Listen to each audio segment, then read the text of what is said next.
Smuggling से मुताल्लिक case की समाअत के हवाले से आपको आगाह करेंगे। पाकिस्तान में इंसानी स्मगलिंग संगीन जुर्म है। चीफ जस्टिस ऑफ पाकिस्तान की जानिब से ये रिमार्क सामने आए हैं। इंसानी आज़ा की स्मगलिंग से बच्चों की ज़िंदगी तबाह हो जाती है। असल मामला अच्छी तर्ज हुक्मरानी का है। जस्टिस अतर मिनल्लाह की जानिब से ये रिमार्क सामने आए हैं।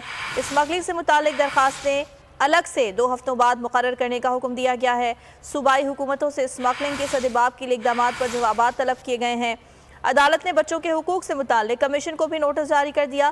कमीशन के एक नुमाइंदे को आइंदा समाअत पर अदालत की मुआवनत का हुक्म दिया गया है। सुप्रीम कोर्ट ने SOS विलेज से भी मुआवनत तलब कर ली है। सुप्रीम कोर्ट ने तैयबा तशद्दुद केस निपटा दिया है। सुप्रीम कोर्ट में बच्चों की स्मगलिंग से केस की समाअत हुई है। पाकिस्तान में इंसानी स्मगलिंग संगीन जुर्म है। चीफ जस्टिस ऑफ पाकिस्तान की जानिब से ये रिमार्क सामने आए। उन्होंने ये रिमार्क्स भी दिए कि इंसानी आज़ा की स्मगलिंग से बच्चों की ज़िंदगी तबाह हो जाती है। जस्टिस अतर मिनल्लाह की जानिब से ये रिमार्क्स दिए गए कि असल मामला अच्छी तर्ज हुक्मरानी का है।